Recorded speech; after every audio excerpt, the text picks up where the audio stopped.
So just in case, I just wanted to start the recording in case anybody else had the question. So homework question. Sure. Which one do you want me to talk about first?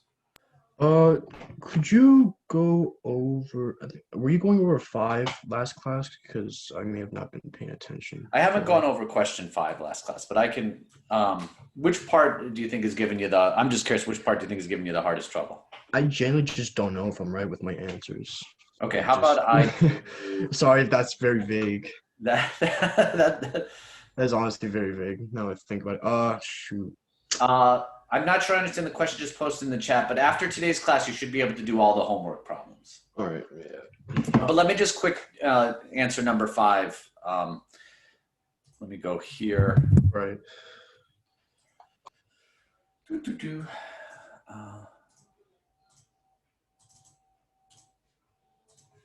Okay, so just some homework help here.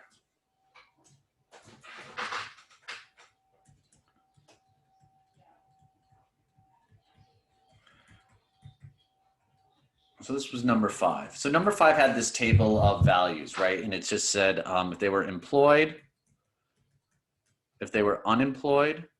Yeah. And then it had by male or female. Is that correct? Yeah, it should be. That's what I saw. One second.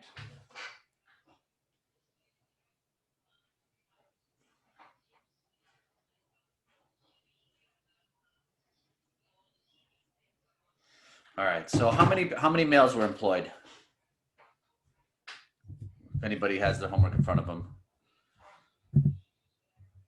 It was like 9.9 and 9.5.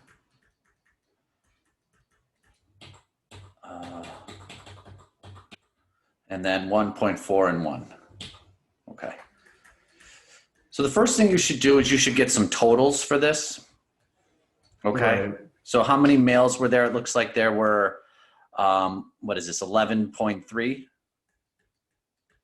And how many females? There were 10.5. And then how many employed people? It looked like there were 20.4 and unemployed 2.4. Is that correct? Yeah. And then there are 22.8 million total people. Okay. So the first question just said, what is the probability that a randomly selected person in this age group is employed?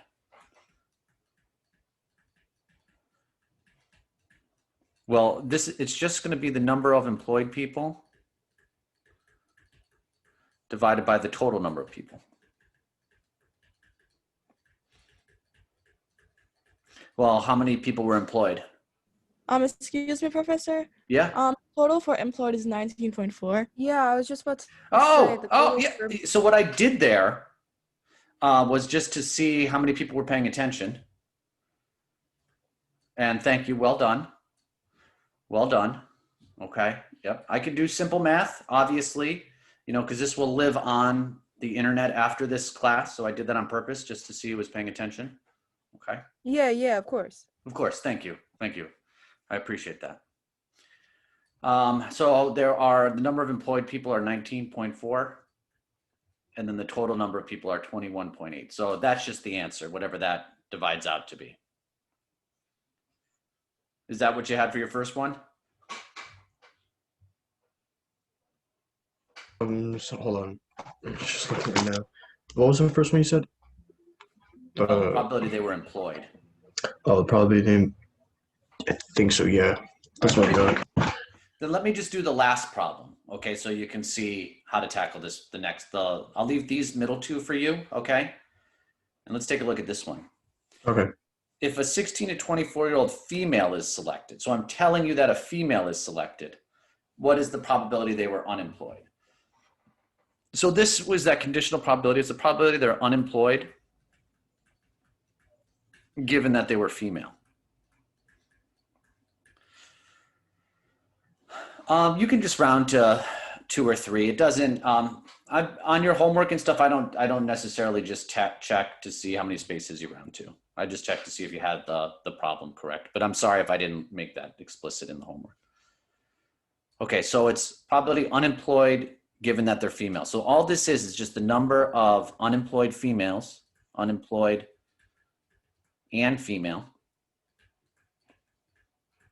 divided by the total number of females.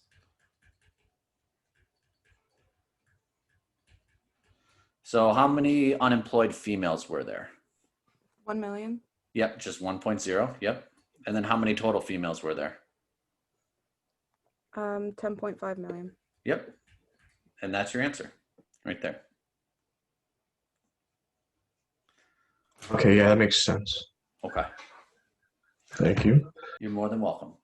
Does anybody have any other homework problems they want us to tackle? So the big ones that you haven't been able to do are number 8 and number 7 and number 8. Okay. And today after class, I'm definitely going to get to at least number 8 and hopefully most of number 7. Okay. Any other last minute questions? All right.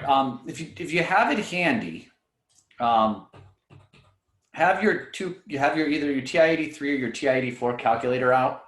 We're going to use them a little bit later on in class. I'm going to show you how to use another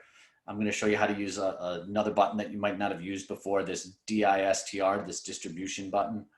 So unfortunately, what I'm going to do is I'm going to show you how to do one of the problems by hand, and then I'm going to show you, well, you know what, there's an easier way on your calculator, and then we'll focus primarily on the calculator after that.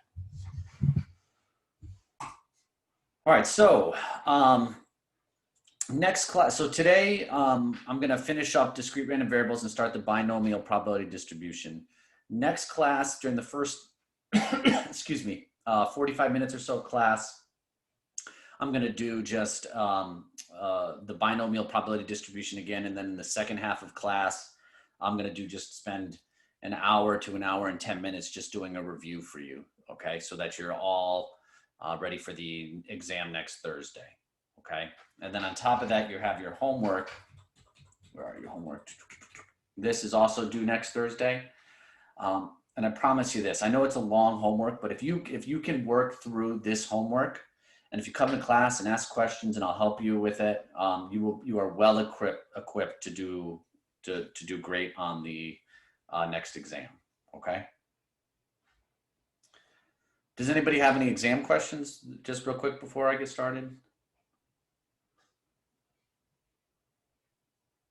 All right, the exam's going to be that's okay. I got a private chat. Don't worry about it. No big deal. I was going to say the exam's going to be kind of just like the online exam from last time, but I'm going to lean a little bit more heavily on multiple choice questions because I think those are a little bit easier for you. But I'll talk more about that next class. Okay. Is the next test also open notes? Everything's always open notes. Yep. Okay. I'm going to shoot for the test to be 20 questions. Basically, what I'm going to try to shoot for is 25-point questions, roughly. All right. Okay.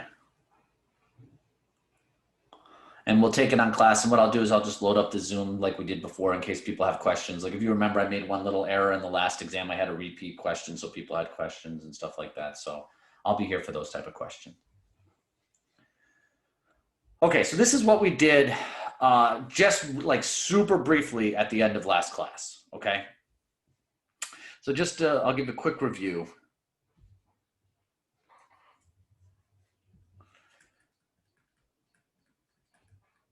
We were talking about random variables. Okay, and what letter in mathematics do we usually let represent a variable? Okay, X, yeah. And in statistics, what this is, it's a numerical outcome or numerical value of the outcome of a probability experiment. And what this whole lecture is going to be about, all we're going to talk about literally for the next hour and a half or so, is discrete random variables. Okay. So the big key thing here with discrete random variables is there is a finite number of outcomes. Okay, a finite number of outcomes. So, everybody okay if I move on from this slide here? Good. Okay. Our big definition today that we're going to use for the next hour or so is a probability distribution. Okay, and we're going to actually talk about probability distributions a ton, pretty much like basically all the rest of the class until Thanksgiving is going to be talking about probability distributions. Okay, so let's define exactly what a probability distribution is for at least a discrete random variable. So the probability distribution, so that's what I'm defining. What exactly is a probability distribution? I have the same problem.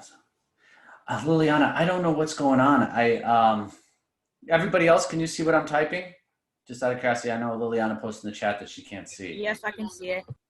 Yeah, Liliana, I'm sorry. This is just like terrible. When you watch my YouTube recording, can you see it okay?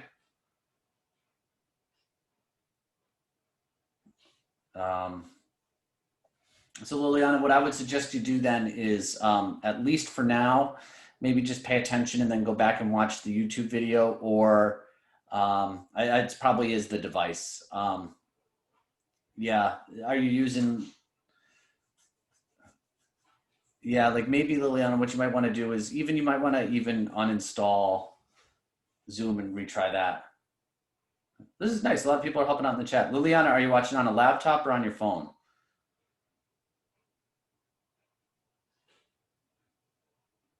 Is only this class.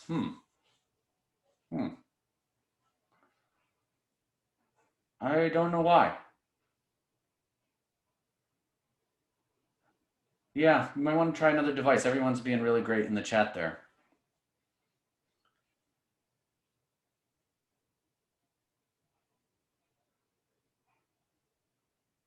You're trying on a tablet? You might want to try on the tablet. That might help. It's one of the tough things about remote teaching is there's all these technological issues, and like, I wish, I'll just say this, like just slap on my video, like I wish I could help you, like I wish I could solve this for you, but I can't, so I'm sorry.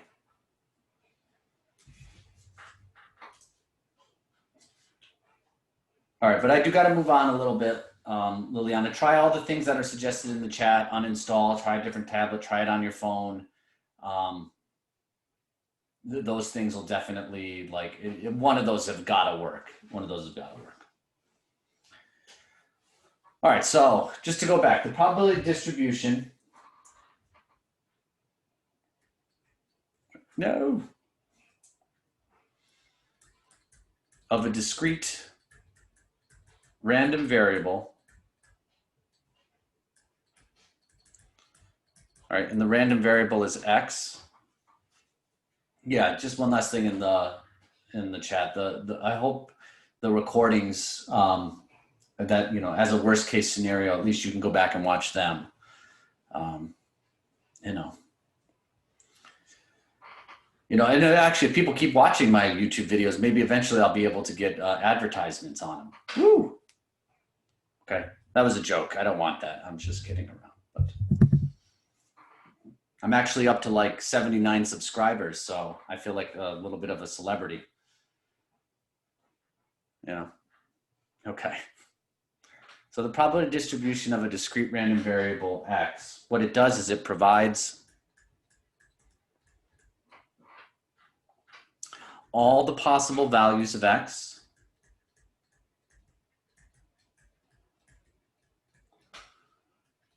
Okay, so this probability distribution, what it's going to do, yes, thank you, get me 1 million. I could retire. The probability distribution of a discrete random variable x, what it does is it lists all the possible values that this variable can take on and their corresponding probabilities.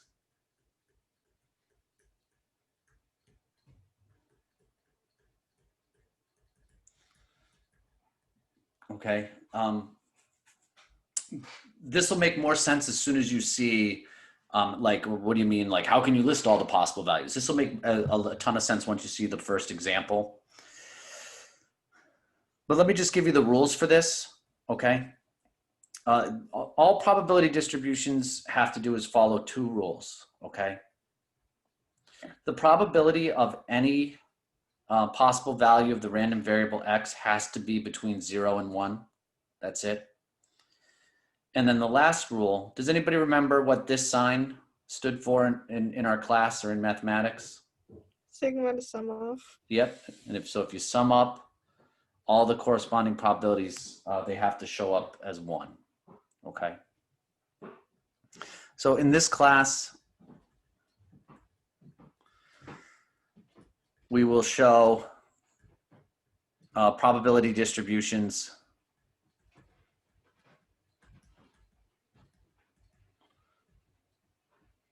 as the first type is what we'll spend so much time on today, a table.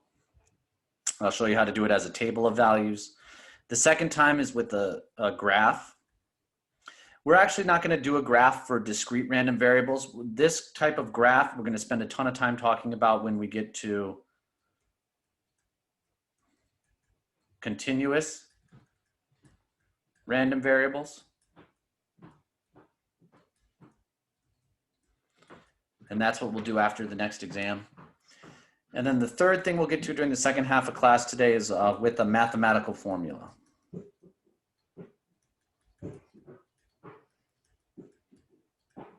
And I promise you, like the first mathematical formula you see in class today, it's going to be like a little daunting, but then actually after we work 1 or 2 examples, it's like the concept is like super straightforward. Okay. Everybody okay if I move on?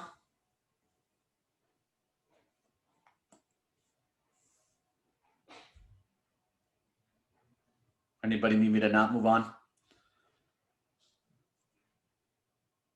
Okay.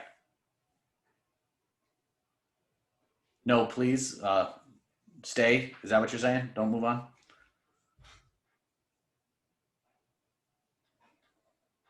Okay. I'll give you a second. Sorry.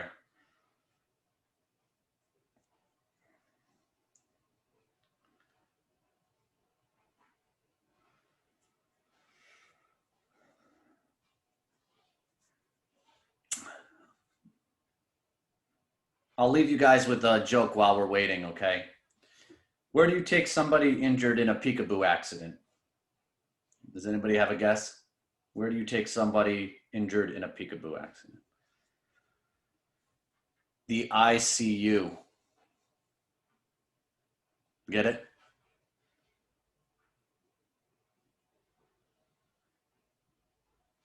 Okay. Yes, if I get 1 million subscribers, I'll do literally anything you want. Okay.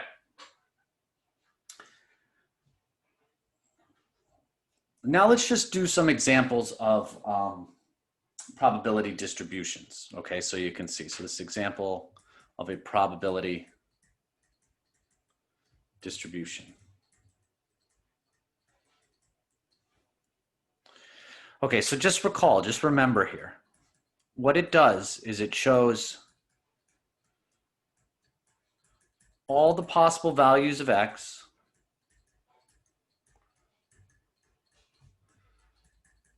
so all the possible values of the random variable x and their corresponding probabilities.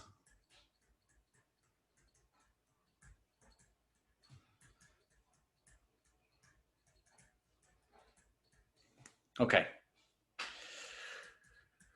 So the first thing I'm going to do is I'm going to leave what the random variable x is, and I'm just going to show you what its probability distribution is. and then I'm going to ask you, hey, what is X? Okay. So the way you show this as a table is it's just literally just a 2-column table. Okay. So it lists all the values of X, and this is the corresponding probability of X, okay, of that X value. So the possible values that the random variable X can take on are the values 1, 2, 3, 4, 5, and 6. And then their corresponding probabilities are 1/6, 1/6, 1/6, 1/6, 1/6, and 1/6. All right, can anybody tell me in the chat, or you can turn your mic on, what is the random variable X here? Like what has outcomes 1, 2, 3, 4, 5, 6, and the corresponding probability you get any of those values is 1/6. Rolling a dice. Yeah. So all the random variable X is, it's the outcome on a die roll. Okay, that's it. So if you look here, the 2 rules are fully met.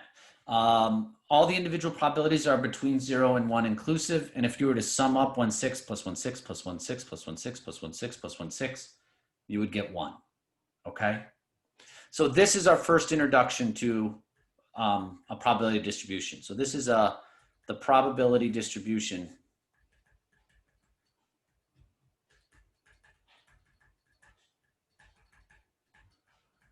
of a die roll.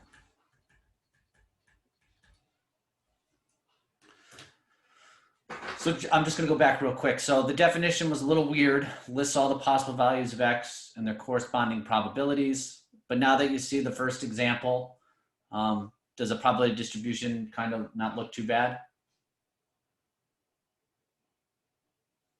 Yeah, doesn't look too bad. Not too bad? Okay. As long as I pay attention. You know, that's always the problem with remote learning is I think there's a propensity to like turn the lecture on and then kind of just like zone out and check your phone. Yeah, I had to put my phone away. I get it. I understand. Hey, look, I get it. I'm not here judging anybody, you know, I get it. So, but if you can try to focus, you know, I can sprinkle in a few more dad jokes if it helps keep you guys focused if you want. Oh, I've got a ton. So you be careful what you ask, what you wish for. Okay. 100% more dad jokes. Okay. All right, I'll leave you guys with one more dad joke, okay, and then we'll move on. All right. Why can't you email pictures to Jedi? Something force sensitive? Attachments are forbidden. Ah. Okay. What is the passcode? The passcode for our class is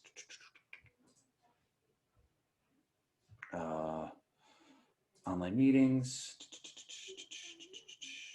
I got to load up my Zoom. Hold on.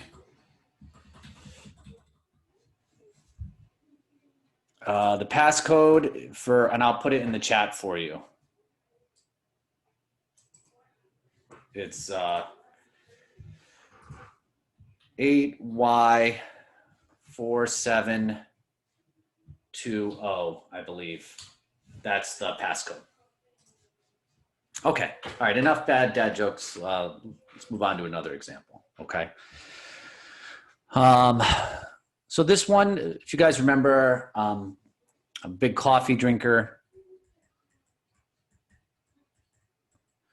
So let's let X, okay, be equal to the number of cups of coffee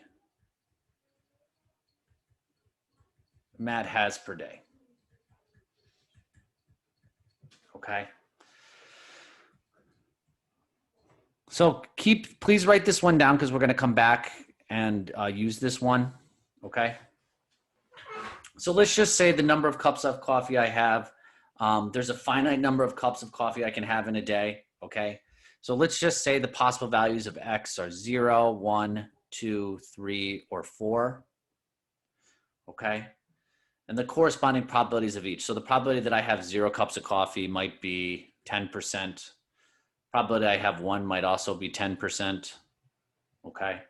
Probability I have 2 might be 20%. Okay. Probability I have 3 might be 40%. So 40, 60, 80, 90, and then the probability I have 4 might be 10%. Okay. No, that needs to be 40, 60. It needs to be 20. Sorry. Something like this. All right. As long as there's a finite number of X values and the corresponding probabilities all sum to 1, this is okay.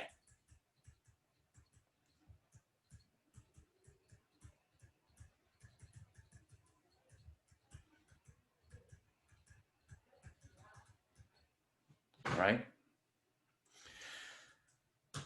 Does everybody have this one copied down? Because we're going to come back to it later on in class. Okay, no problem.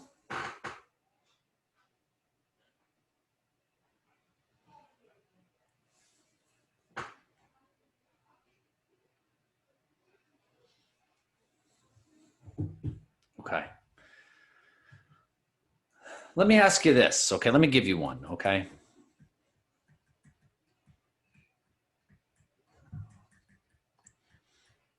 So I'm going to give you a probability distribution.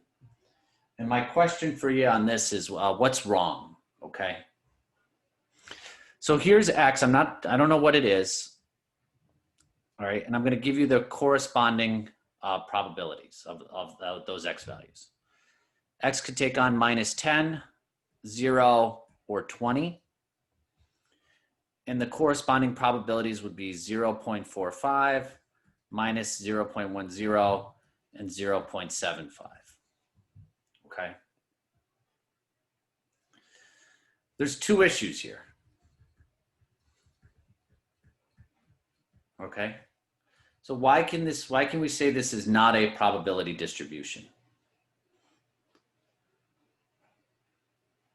Says that You you can't have to- have negatives. Okay, and so first one is doesn't equal 1.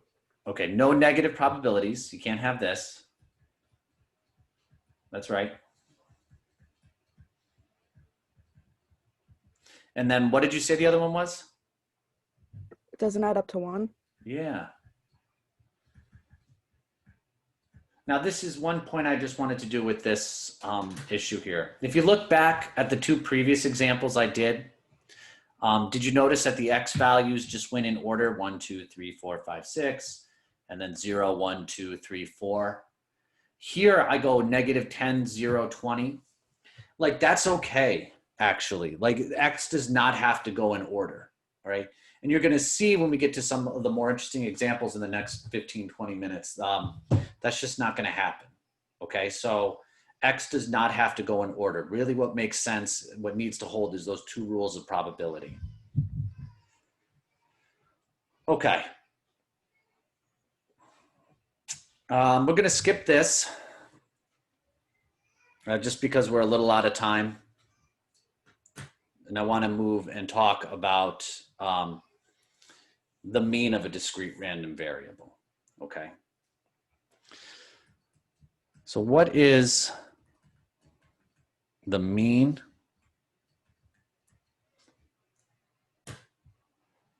was that not in order? It actually doesn't matter if it's in order from least to greatest. It doesn't. I could have wrote in it as 20, -10, 0. Generally, you do put it in an order from least to greatest just for simplicity of viewing. But really, the only thing that matters is the sum of the probabilities has to be 1, and there's no negative probabilities.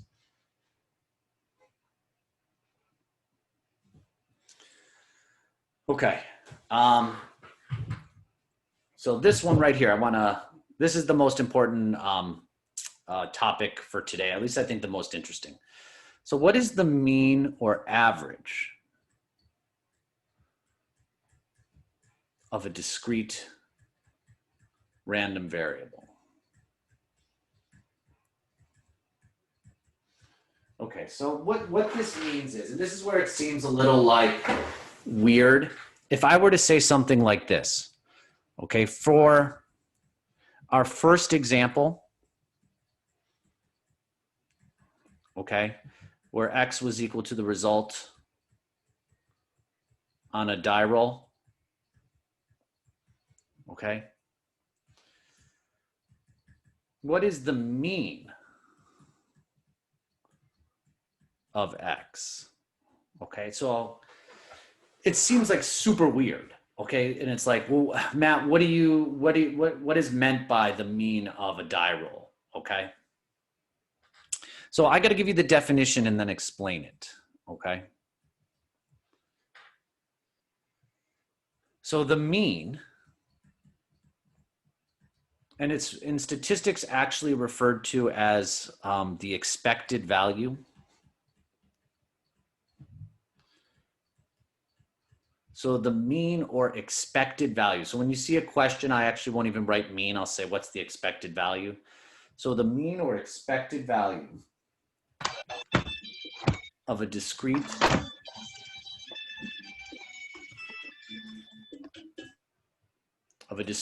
random variable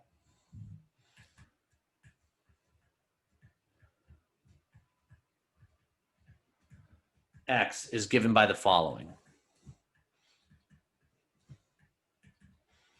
So we denote it as mu, so that's a mean, remember, with the subscripted X, okay? And it's actually one of the more simple formulas you can have, okay? It's just the sum, so it's that summation sign, of each X value, so each individual X value, multiplied by their corresponding probabilities, okay? So what this means, what this expected value is, or how you would interpret it, okay? The expected value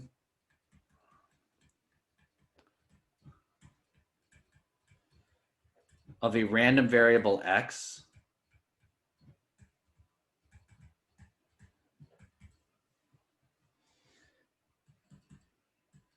is considered to be the long run average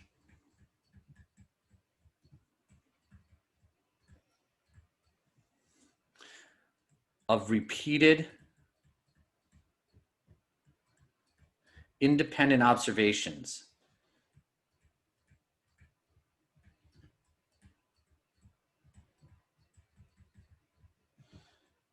of the random variable X.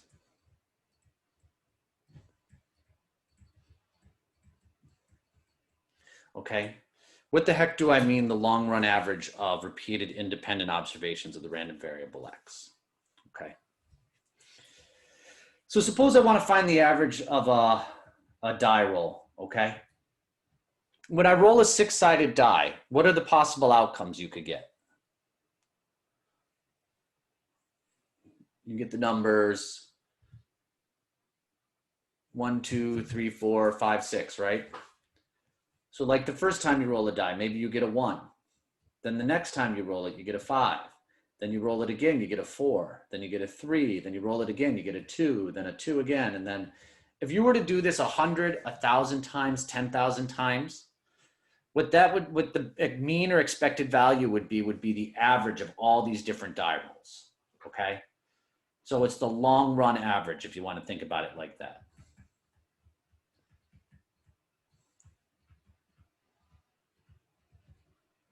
Okay, does that make sense?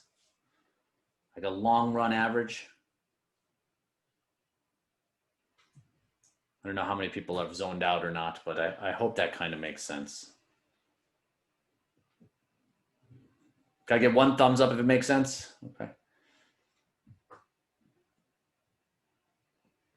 Okay, so let's, I think it'll make a ton of sense when I do the first example, but all it is like if you were to roll a die over and over and over and over and over again and record your results, then what would be the average of all those different results? That's all this mean or expected value is. That's it, just the long run average if you were to keep doing this experiment over and over and over and over and over again. Okay. So let's let's do the first example so you can kind of see if it makes sense, all right?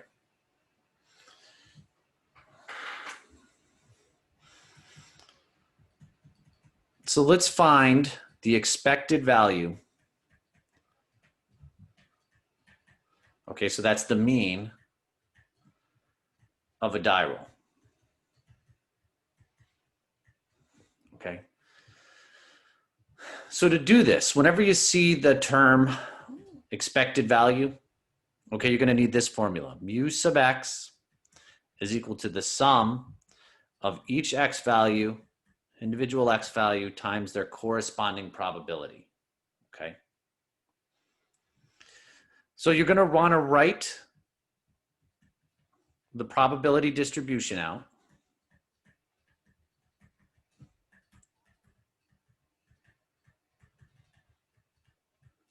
Right, for a die roll, which was the x value times their corresponding probability, okay? So it was 1, 2, 3, 4, 5, and 6. And their corresponding probability of each was 1/6. Okay?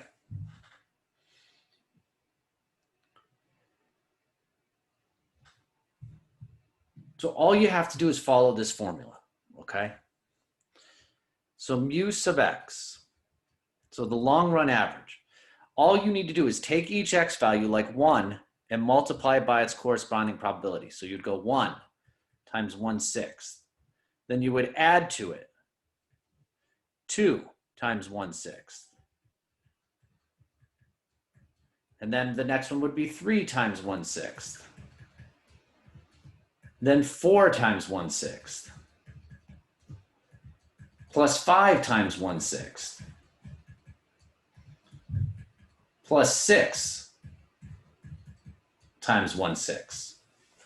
Does that make sense? I just took each x value and just multiplied it right here by its corresponding probability? Yeah. Okay. Well, let's figure out what this is and see if it makes sense. So 1 times 1/6 is 1/6. 2 times 1/6, we just take 2 times 1, you get 2/6. 3 times 1/6 is 3/6. 4 times 1/6 is 4/6. 5 times 1/6 is 5/6. And then 6 times 1/6 is 6/6.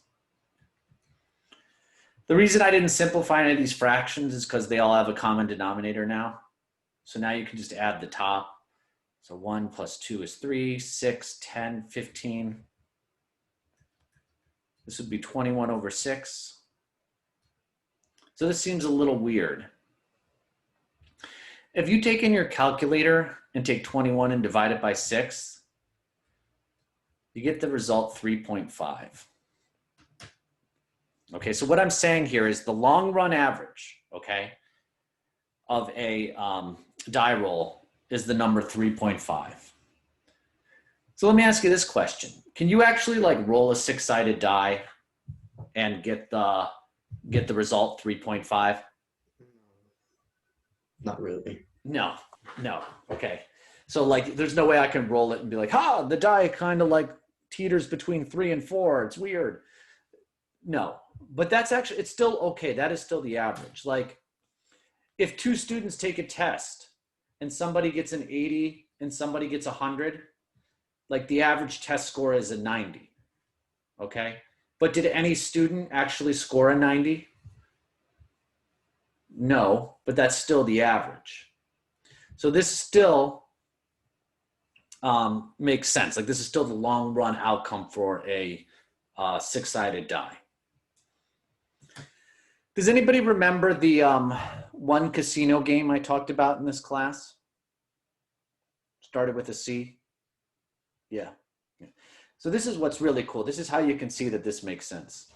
In the game of craps, when you throw 2 dice and sum their result, the sum that comes up more often than not, okay, not more often than not, the sum that comes up more than any other sum is the number 7. So when you throw 2 dice, the most common outcome is the number 7.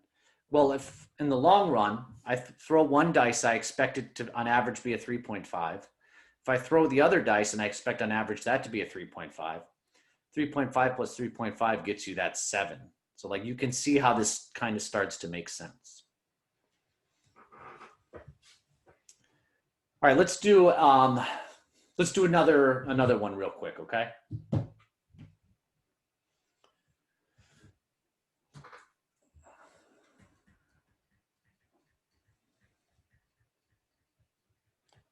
Let's do that cups of coffee example, okay?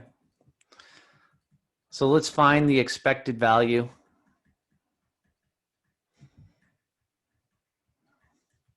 for Matt's cups of coffee.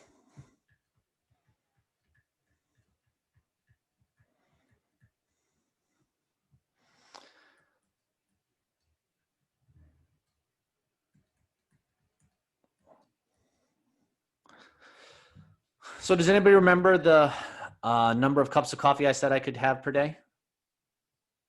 It went like 0, 1, 2, 3, and 4. Yeah, 0 to 4. And the corresponding probabilities were, I think, this. 0.10, 0.1, 0.2, 0.4, and 0.2. Thank you. Yep.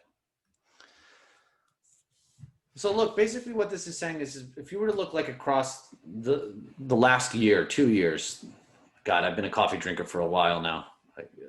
Ever since I got my first job out of graduate school, first real job out of graduate school, I had to start drinking coffee. All you would do is take the possible values of X and multiply by their corresponding probability. So it's just the sum of each X value times their corresponding probability. So let's take 0, multiply it by its corresponding probability. Let's take 1 and multiply by its corresponding probability. 2 times its corresponding probability. 3 times its corresponding probability. And 4 times its corresponding probability.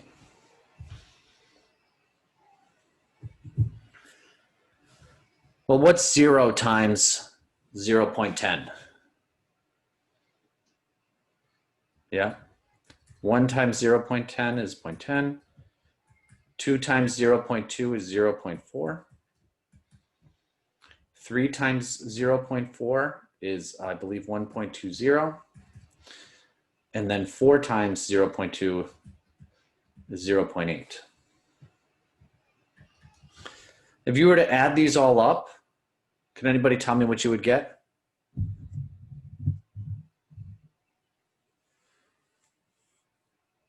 Yeah. Yeah. So what this is saying is like, look, on average across Matt's life, all right, he's having 2.5 cups of coffee a day. Okay. That's the long run average. All right. But can I, like, if you look at my outcomes here, do I actually ever drink 2.5 cups of coffee? Like, is that ever a possible value of X?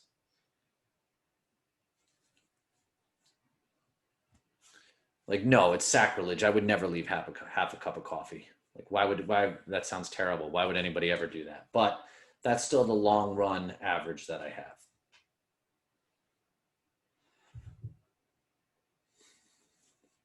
You could fill the cup halfway, but that just seems like a waste of half a cup when you could get that beautiful coffee in your system and wake you up.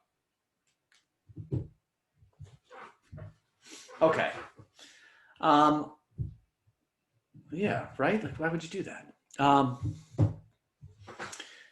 But that was just a joke, by the way. Okay, I don't mean to rag on you, Tora. I was just joking around. You know, I used to hate coffee too. And then, you know, when I got out of graduate school, you know, I had a rude awakening. My first job, I'm sorry. I didn't mean to do that. That was not my intention. But my first job out of graduate school, I hope you're joking. I hope you didn't feel like I did that. You know, you had to get out. Okay, good. I had to get up so early that I needed a coffee. All right, but anyways, these two examples are kind of silly, right? Like, so what I want to do now is I want to take a quick 5-minute break. And if that's okay, and then what I want to do is come back and do 2 real world examples so you can see like a practical use of this. Does that sound okay?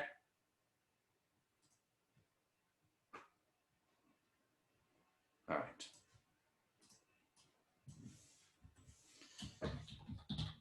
So it's 1:46. Let's start back 1:52 p.m. Okay. No, actually, I don't know if you guys can hear in the background. My son is getting a little restless. I don't know if you guys can hear. So I just want to go check on my wife and make sure she's okay. So if you just give me, I'll be back in 5 minutes, everybody. I will not give him coffee. That would be terrible. All right. I'll be back in 5 minutes, everybody.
All right, everybody. Can everybody hear me again? Okay. Just checking my mic, make sure. Okay. So what I want to do,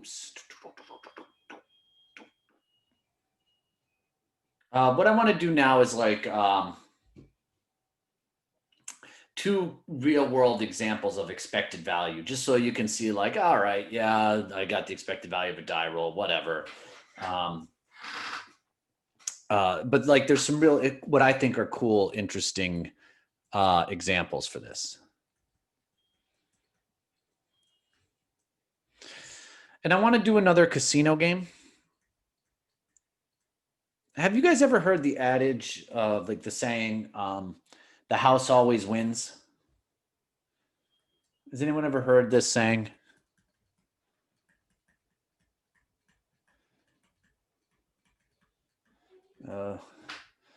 Some people have, some people haven't.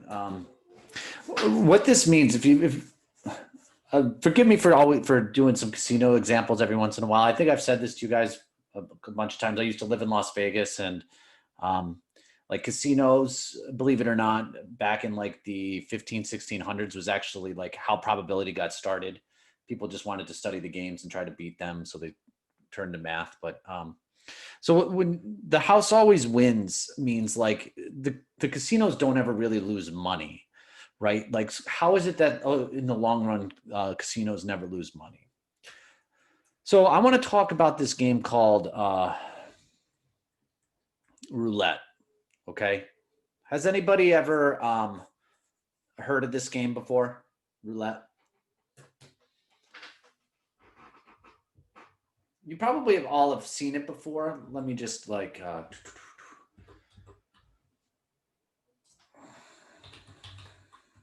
you probably like, I'm just going to show you like some images of it. You probably have all like seen this before, like a game that looks like this. You know, it comes up in movies sometimes every once in a while. I'm not saying like, you know, you guys have all obviously been in a casino and seen it. No.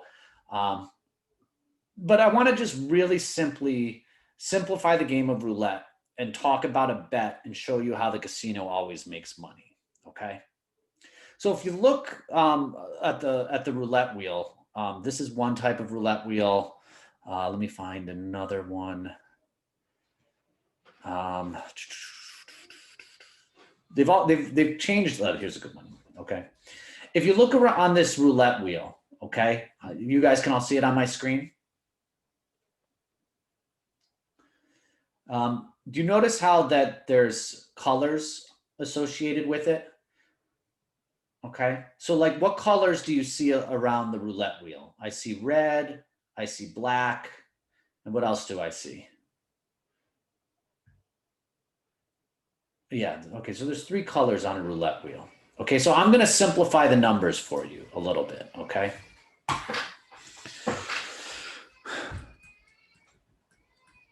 A roulette wheel has the numbers 1 through 36 and two other numbers, a 0 and a 00, okay? So how many total numbers are there on a roulette wheel? If there's the numbers 1 through 36, 0 and 00.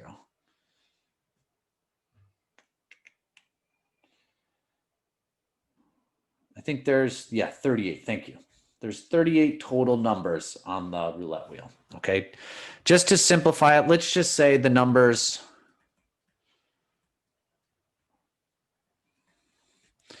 1 through 18 are red. And the numbers, this isn't exactly how it is, but let's just for simplicity, the numbers 19 through 36 are black. Okay. So there's this bet you can make in roulette. Okay. You can make, let's just say a $10 bet on all, let's just do the red numbers. Okay, what that means is when they spin the roulette wheel, okay, and and the ball goes bouncing around. If the ball lands in a red number, you win, okay? And if that happens, you win $10.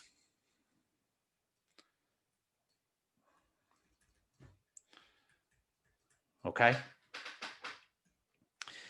Any other number, so any black or green numbers, you lose your $10. Okay? So first off, does that kind of make sense? So what you can do is you can place this bet and say, I think a red number is going to come up. Okay. And if a red number comes up, you win $10. If anything else comes up, you lose $10. Okay. Make sense? Okay. So my question is this. I got one yes. So let's see. What is the expected value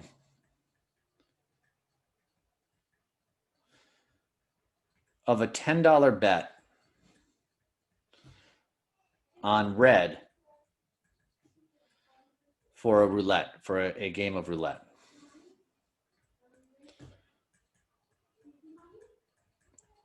Okay. So here's what I'm going to define so you can see how this goes. When I play the game of roulette, do I know ahead of time if I'm going to win or lose the game? What do you guys think? Do you think I'm going to know? No, I don't, right? Like if I knew I was going to win ahead of time, I think I've said this a bunch of times in casino games. I would still be living in Las Vegas. I'd be living a very different life. Okay, Liliana just texted me. I'm sorry about all that, Liliana. Hopefully, we could try something else next time. If you want to come to my office hours, Liliana, we could work it out maybe that way. Okay, so I don't know the possible outcomes of X. So what I'm going to do is I'm going to let the random variable X equal to the amount I win or lose. Let's just say the amount I win on the $10 bet. Okay.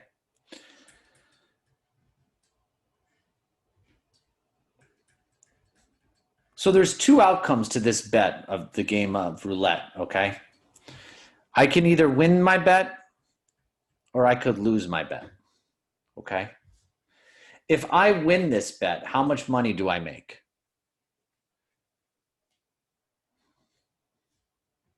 Yep, I get $10, sweet. All right, if I lose the bet, how much money have I lost?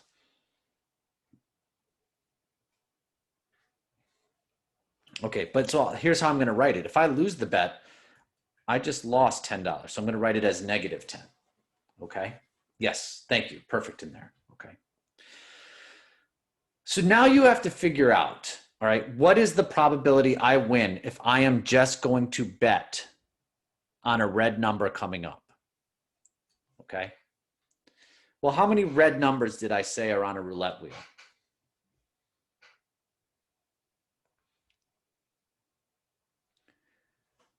What's the numbers 1 through 8? Yep.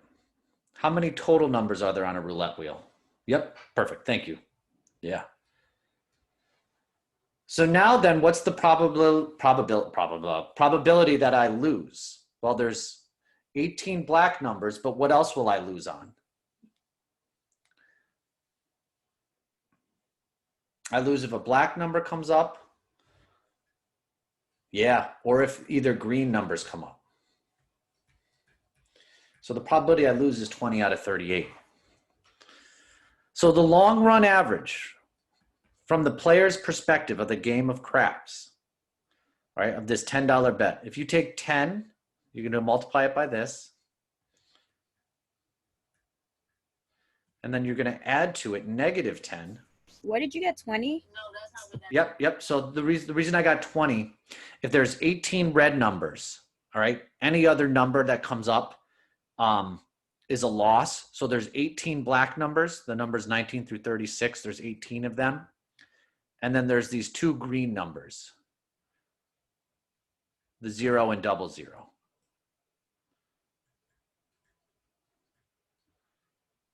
So 18 and 2, that's how I got the 20. Oh, so you add them together? Yes. Okay. So times 20 over 38. So if you just multiply 10 times 18, you get 180 over 38, plus minus, so minus 200 over 38. So the expected value from the player's perspective, the long run average is minus 20 over 38. We're just grabbing our calculator real quick. So it's minus, I'm just going to do 0.53.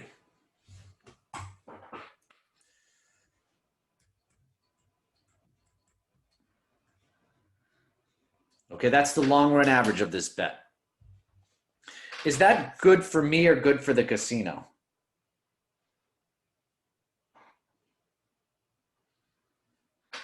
It's good for the casino. Yeah. So what they're saying is that, look, this is their interpretation of this. Hey man, you can play as long as you want because on average, every time we spin this roulette wheel, you're going to give me 53 cents. So sometimes you're going to win, sometimes you're going to lose, but in the long run, over enough games of craps, you're just going to lose all your money to me.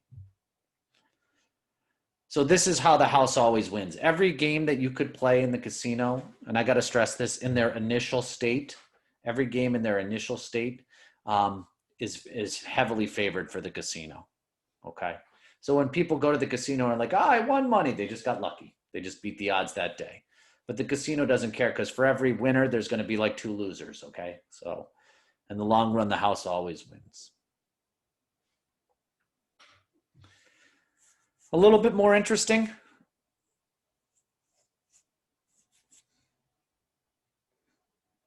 Well, so don't stress about casino games. I will never ask a casino game question on a, I like the weird props more. That's fine. I'll never ask a casino game on an exam or stuff because it involves a little bit more explaining it. So I'm going to do a problem next that I really like. It's on your homework, okay? And it's also going to be maybe one of the questions I'll ask on your exam for you, okay? So is everybody okay if I move on?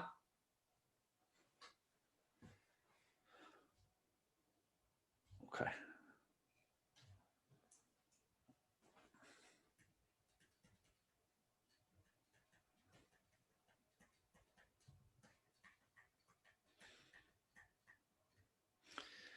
So I want to talk about a life insurance problem, okay? Now that I have a son, life insurance has become more important to me. Okay, so I make sure that, that I got to get it. So let's use me as an example, okay? Me is 38 years old. Okay, that's how old I am, all right? I'll be 39 actually in a couple months, okay? So he purchases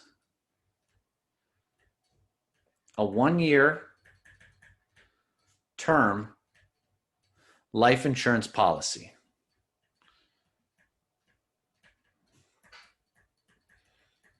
Okay, so I'm young. Thank you. I appreciate that. I don't feel too young these days. Okay. But let's just pause for a second. Does anybody know what a 1-year term life insurance policy is? I'm just curious if anybody wants to turn their mic on or. Okay, that's okay. I'll tell you. What a 1-year term life insurance policy is I buy the policy and it's literally good for 1 year. Okay. So, you buy life insurance in the event of your death. This is a little bit of a morbid example. But if I'm a 38-year-old person and I buy a 1-year term life insurance policy, that means when I turn 39, 1 year later, I have to buy a new policy. My policy is gone. Okay. So my policy is only good for 1 year. Okay. Make sense? Yeah, like you can buy different terms. You can buy a 20-year, a 10-year term life insurance policy, but ours will just be a 1 year, okay? So Matt purchased the policy for $1,000. And if he dies, the company pays, let's just say $250,000, okay? So I got to give you some more information. There's this profession called being an actuary. I'm just curious, has anyone ever heard the term actuary or actuarial science before? So that's okay. So what an actuary is they're actually mathematicians that just price risk, okay, for like insurance companies. It's actually a very good job. But if you Google just, let me find actuarial life tables, you can find a table that looks just like this. And this is just even off the Social Security Administration's website. And what they do, these are like long run probabilities, okay? And so what they list is they list the probability if you give me your age and you're in relatively good health, the probability you will die, okay? So let's just look down here. I'm a male, right? So here's their age. So I'm 38. The probability that I will die within the year is this right here. Okay, I'm just going to round it to 3 decimal places. It's 0.002. Okay, so there's a non-zero chance. Okay, so we know the probability that Matt dies in the year is 0.002. Okay. Can anybody tell me then what the probability is I live?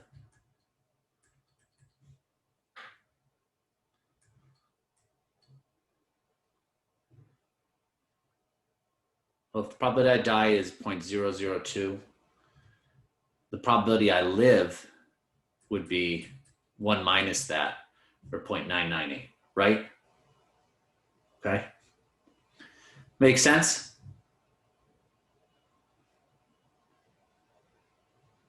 Okay. What is the expected value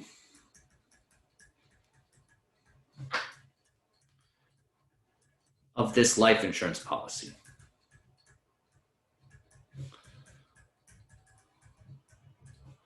Okay.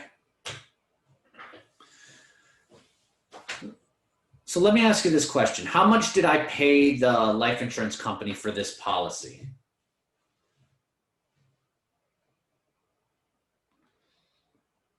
How much money did I give them for this life insurance policy here? Yep, I gave them $1,000. I said, here's $1,000. So the company now just took $1,000 from me. Can anybody tell me why the company doesn't say that the life insurance policy I just purchased is worth $1,000 to them?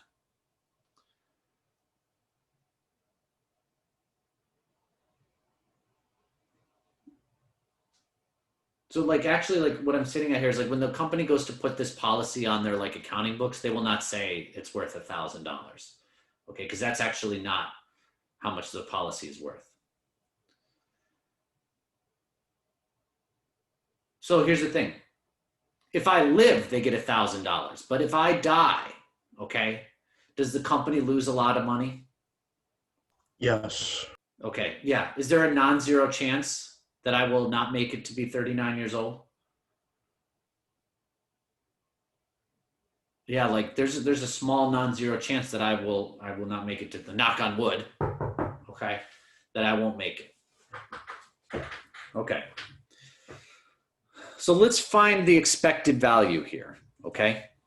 So whenever you see the expected value, you're just going to use this formula. Mu sub x is equal to x, the sum, excuse me, of the x times their corresponding probabilities. So we're going to let x, the random variable, be, okay? When the company sells me the policy, okay, when they say, all right, Matt, here's your policy, do they know for sure if I'm going to live or die that year? Can the company say for sure if I'm going to live or die? What do you guys think? No, they can't know if I'm going to live or die. So we're going to let X be equal to the amount of money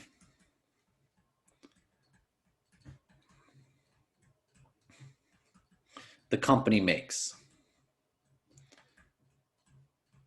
Okay.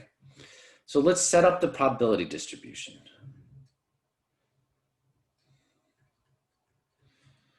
Okay, so the company, all right, who sells me the policy only cares about two things.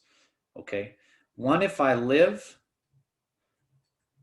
or if I die. They don't care anything else about me. Okay.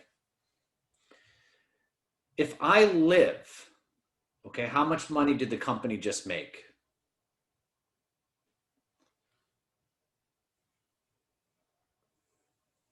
Well, how much did I give them for the policy? Yep. Thank you. Yep. They make $1,000. That's great. Good for them. The probability I live right here is 0.998. All right. So now the probability that I die is 0.002. Okay. Now this is somewhat of a trick question. Okay. How much money will the company lose if I die? 250,000. You're close, but that's actually not the right answer. Can anybody tell me why it's not? They don't actually lose $250,000. They have to cut my wife a check for $250,000, right? But how much have I already given them? How much money did I pay them already for the policy? Yes. Okay. You're right there in the chat. Yeah, I've already given them $1,000. So they already are plus $1,000. So when they cut my wife, my beautiful wife, Ashley, a check for $250,000, they actually only lose $249,000 because they've already got $1,000 from me.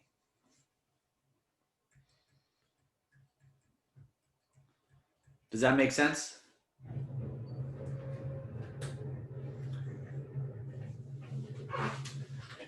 Yeah, so you'll notice you have a question like this on your homework. Let me just load that up real quick. Like right here, question number 8 is just like this problem, okay? Don't fall, make sure you back out how much you paid for it, okay? Because that's important. So now it's just 1,000 times 0.998 plus minus 249,000 times 0.002.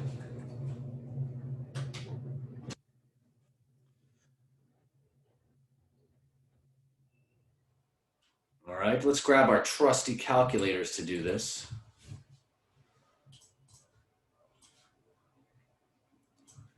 So you're going to take 1,000 times 0.998 plus minus 249,000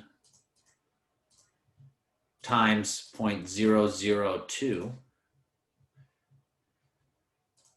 And even though I gave them $1,000, the company will say, well, look, there's a non-zero chance we're going to lose a lot of money.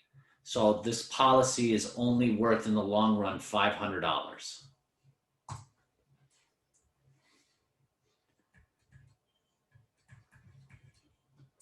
Should the company still sell me the policy? What do you think? Companies should sell me the policy, yes or no?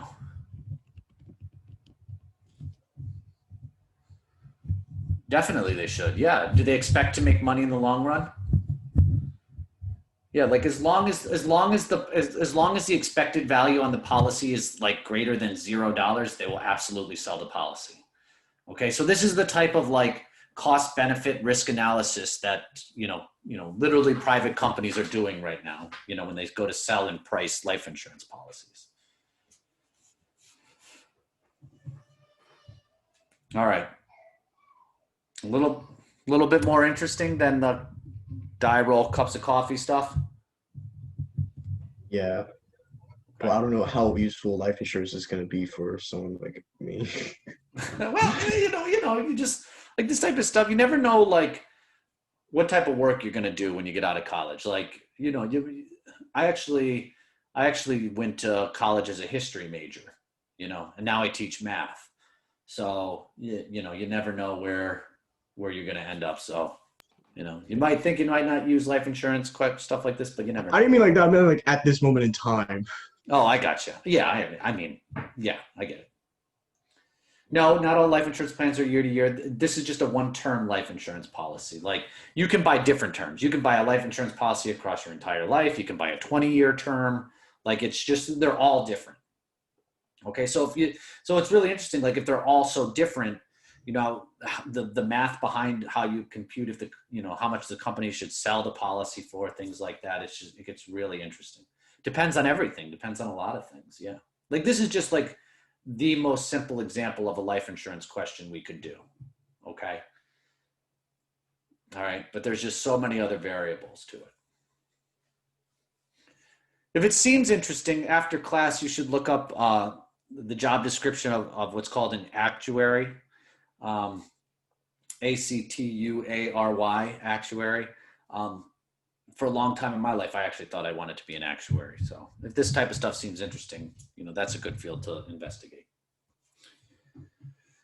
Okay, so I just want to set up the next example or the next topic, if that's okay with the time we have left. So everybody okay if I move on? Okay.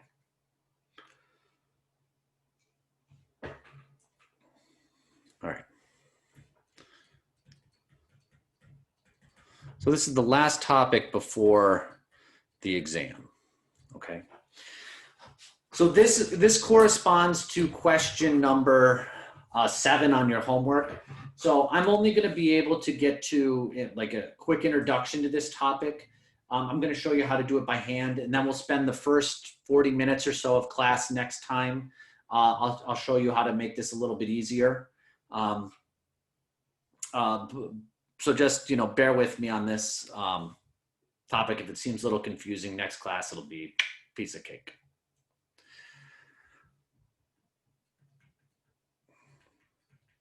So I like to introduce this topic.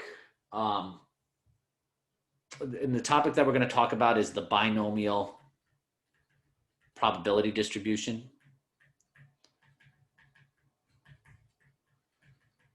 All right, with an example. Have you guys heard of this basketball player named LeBron James?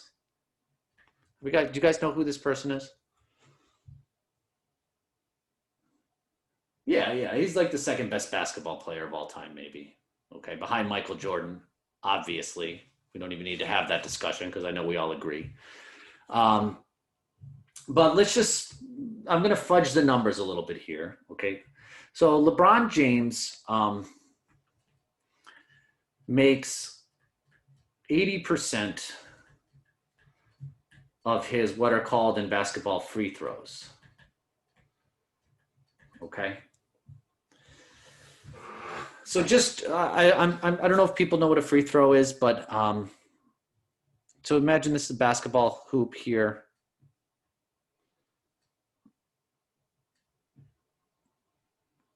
What a free throw is there's a free throw line, and if a player is fouled, like if their hands are slapped or something when they go to make a shot, they get to go to the line, and they get to just shoot a basketball with nobody guarding them. Okay. Thank you. I appreciate that subtle dig at my terrible artwork. I can hear the sarcasm through the chat. Wink, but I appreciate it.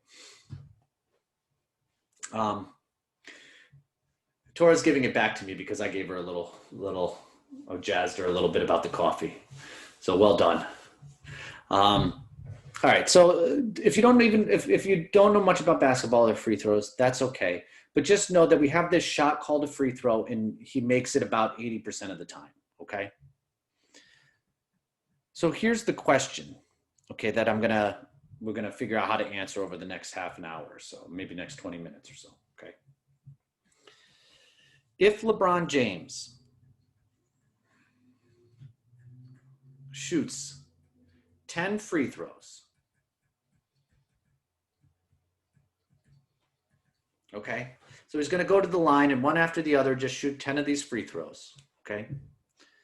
What's the probability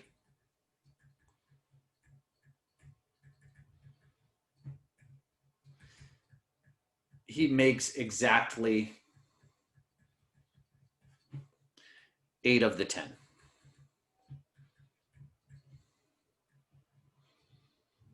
Okay.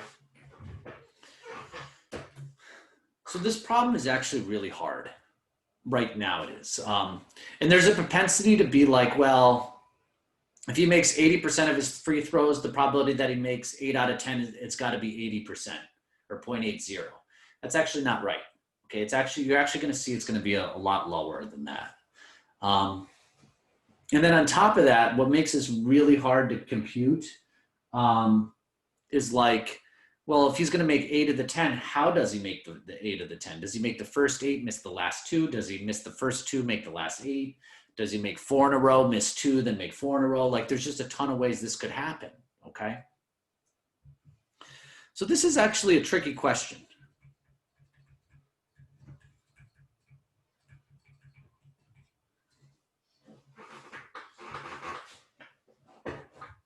All right, but the good news is this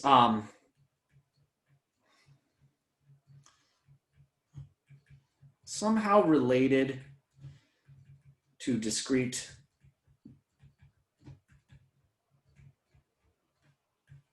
random variables? Okay. And the answer is yes, okay? For a discrete random variable, there needs to be a finite number of outcomes, okay? So if LeBron James is going to go shoot 10 free throws, okay, and we're going to count the number of free throws he makes, there's only 11 outcomes that could happen. I know a lot of people said, well, if he shoots 10, there's 10 different things that could happen. Well, there's actually 11 because he could make 0 of the 10, he could make 1 of the 10, 2 of the 10, 3 of the 10, 4 of the 10, 5 of the 10, 6 of the 10, 7 of the 10, 8 of the 10, 9 of the 10, or 10 of the 10. So there's 11 different things that could happen. Okay, so if we just count the number of free throws LeBron James makes, it's going to be a discrete random variable. Okay. To answer this, because it's a little bit more complicated, we're going to need this thing called the binomial probability distribution.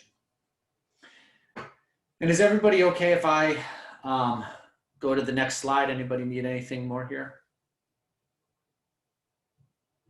Okay, I'm going to go to the next slide.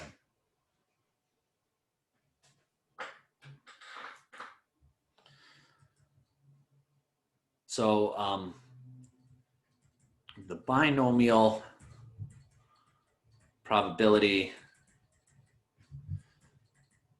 distribution.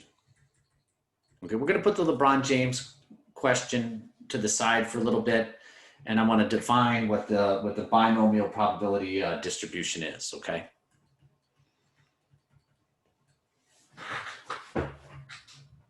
So the binomial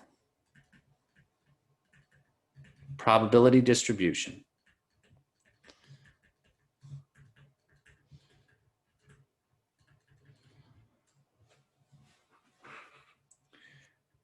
is a discrete probability distribution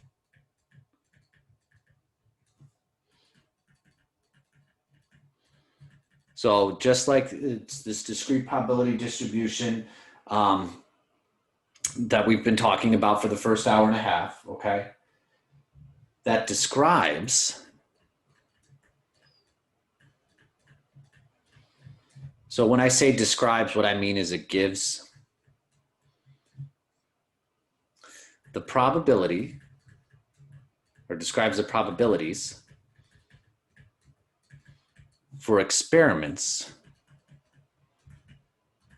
So for probability experiments for which, and this is the most important part, there are only 2 different outcomes.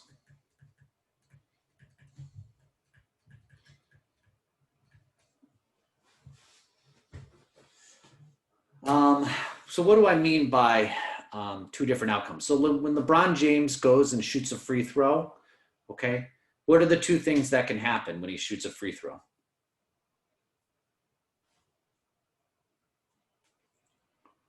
So he can make the free throw or he doesn't, right? Like that's it. He makes it or he misses. That's it. No other outcomes. Like you can't like half make it, okay? So we're going to use this when we have a finite number of total possible outcomes.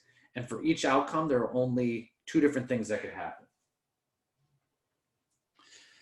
Okay, so these outcomes, okay, or the two different things are usually referred to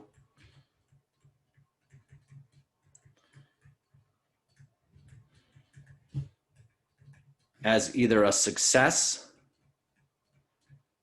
or a failure. Okay, that's the terminology I'm gonna use in this class. Okay, so there's two outcomes and there's a success or you can have a failure. So in the LeBron James example, okay, what would be considered a success?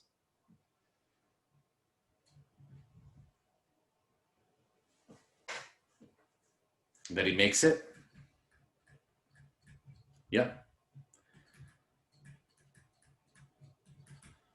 And what would be considered a failure?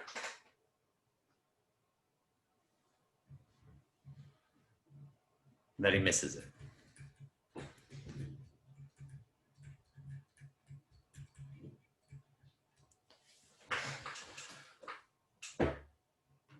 Okay, so we're gonna have this outcome, only two different things, success or a failure, okay? So not every single probability experiment that has only two outcomes can be described by this binomial distribution. There's actually 4 criteria you need to have. Is everybody okay if I go to the next slide? Yeah. We good? Okay. So let me just give you now the criteria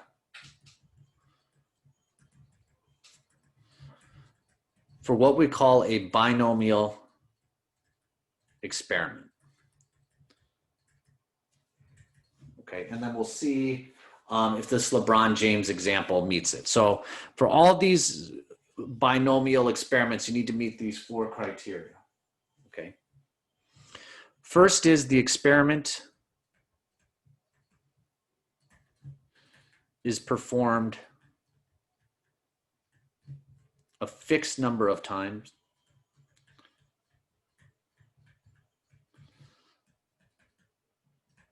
And each repetition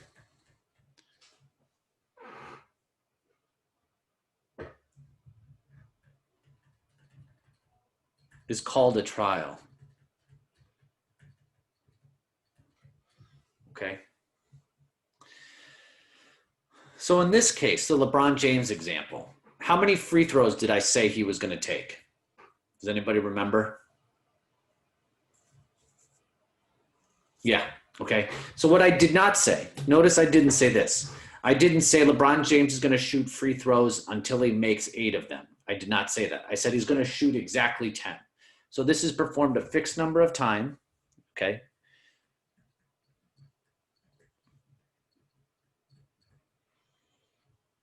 And so what this means here, when I say there's a trial here, each repetition is a trial, there are 10 trials to this experiment. Okay. The second one for our example is going to be a little bit of a stretch, but we'll say the trials are independent. Okay. Does anybody remember what it means for something to be independent if two things are independent?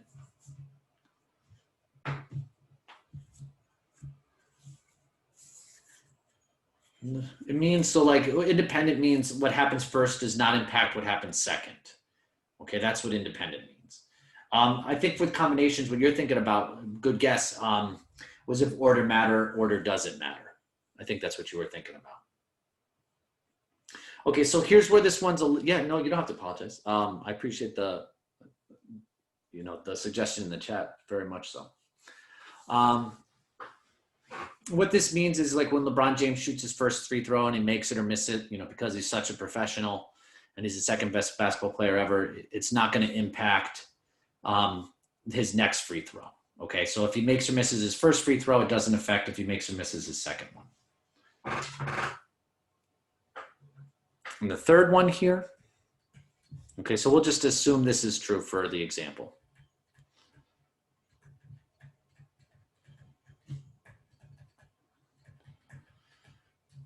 For each trial,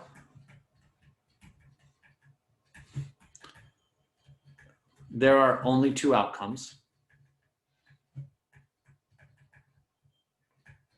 Okay, so there's the success or there's the failure. So it's either he makes it or he misses it. Okay, makes or misses. So we got that. And then the final one is the probability of success.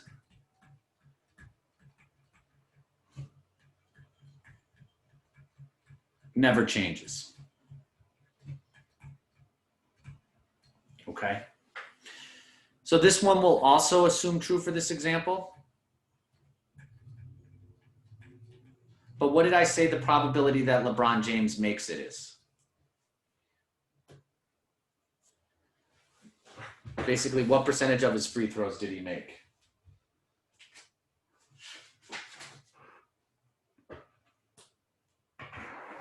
I think I said he makes 80%. So for every shot he takes, there's an 80% chance he makes it. That's what's going on here. Okay. Everybody good if I give you some final notation here?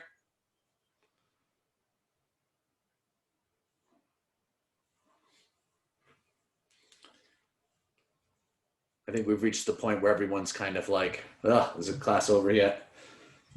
But we're almost there, okay? So this is just some notation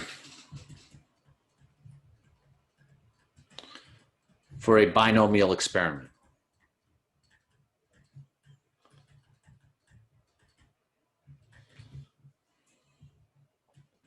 All right, we're gonna let n, the number n, the letter n, what it's gonna represent. N represents the number of trials. Okay, so for the LeBron James example, he's gonna shoot 10 free throws. Okay, so n is gonna be 10, okay? We're gonna let x, the random variable x, represent the number of successes.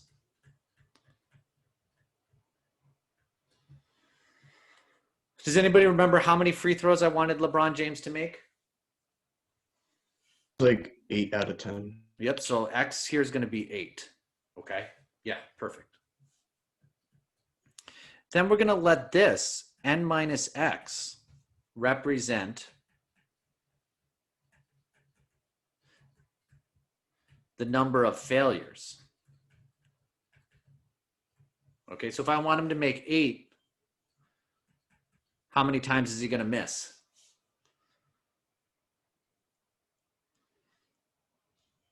Yep, yep. And obviously, literally, you can just go 10 minus 8 gets you 2, okay? We're gonna let P represent the probability of success.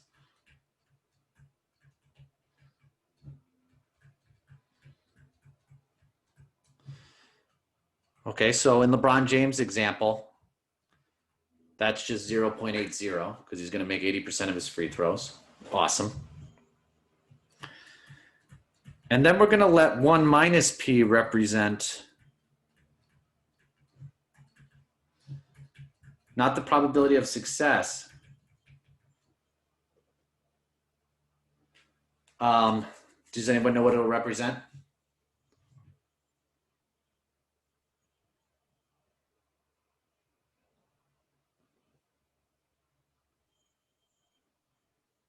Is it the complement? Yep. So what's the opposite of a success here? Failure? That's it.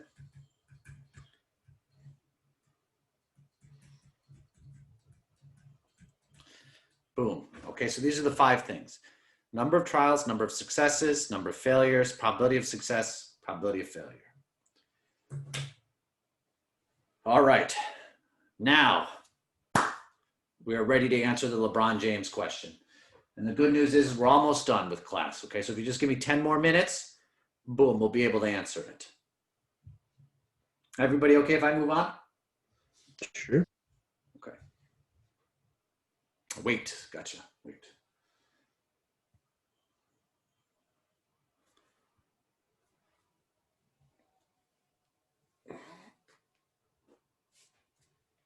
I'm doing a little stretch while we're waiting. Okay.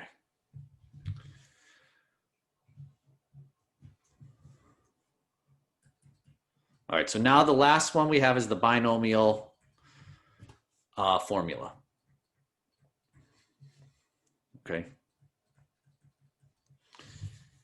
And it just goes like this. The probability of obtaining X successes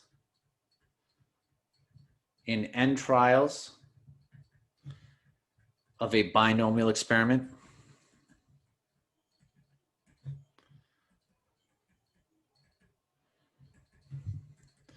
is given by. So I'm going to do the formula, and then right below it, I'm going to plug in so you can see the LeBron James example. So formula, and then below it is LeBron example. All right. So the first thing that seems a little weird, we write it as the probability X is equal to lowercase x. And this lowercase x is just a proxy for the number of successes. So how many successes did we want again for LeBron James?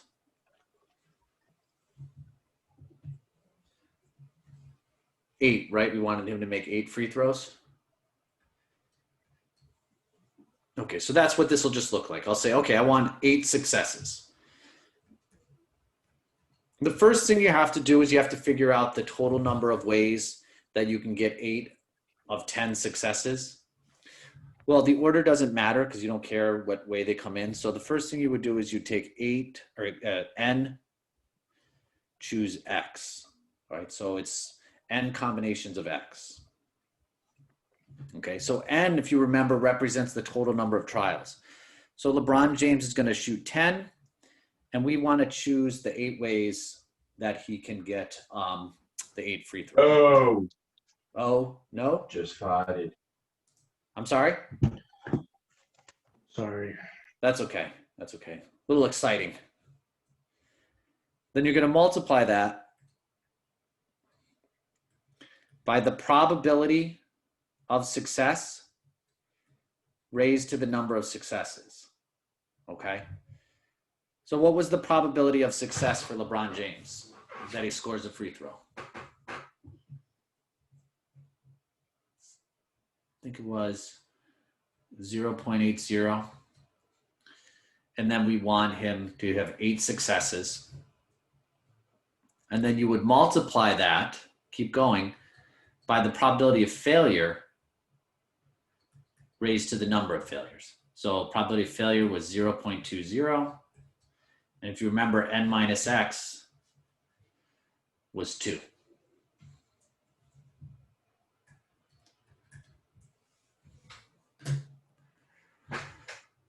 All right, so let's find the probability that LeBron James shoots 8 free throws, or shoots 10 free throws, excuse me, and scores exactly 8 of them. And it's just this formula right here. So grab your trusty calculator. All right, and it doesn't matter which calculator you do this in. Okay, you're gonna get the same answer. So the first thing you need to do is 10 choose 8. So you're gonna go 10 You're going to press the math button. You're going to go over to PROB. You're going to go down to number 3. So 10, choose 8. Yep, 45. Yep, thank you. Now you're going to multiply by 0.8 raised to the 8th power. So 0.80 raised to the 8th power. Just going to hit enter. And now you need to multiply that answer by 0.20 to the 2nd power.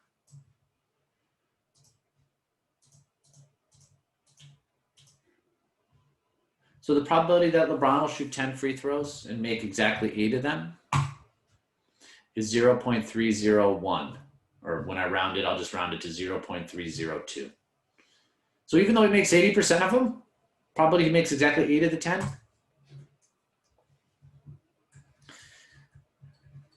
It's only 30% of the time, which is crazy. Because there's so many, because the reason is there's so many other outcomes. Because he could make all 10 of the 10, he could make 9 of the 10, he could make 7 of the 10, he could make 6 of the 10, and so on and so on. How did you raise the number to the 8th power? On Sure. Sure. Do you see this little caret symbol right here? This little hat sign? Okay, got it. Thank you. Yeah, you're welcome. You're welcome. All right, so I only had time to do one example, but like, does the formula look kind of crazy? Or was it maybe not too bad? Does look a little crazy. All right, so the good news is you have a headache. I'm sorry. The good news is, guess what? So kind of. The good news is calculator kind of makes everything in life easy, right? So on your calculator, do you see this option? It does, even if you have the TI-83, it's the same thing. Do you see this DISTR, this distribution right there?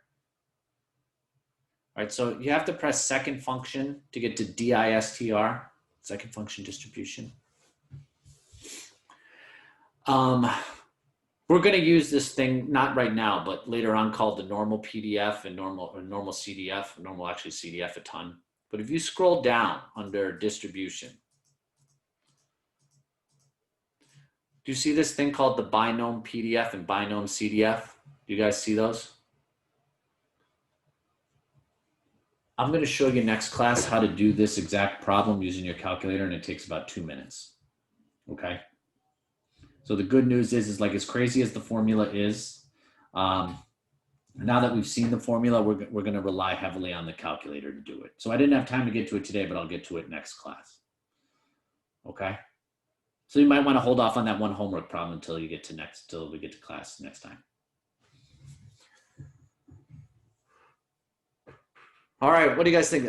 Not that bad a class, was okay. I threw a couple dad jokes in there. I'll throw a few more in next class. I'll come to class better prepared with my dad jokes. Okay. Awesome. All right, guys, everybody have a great weekend. Please try the homework.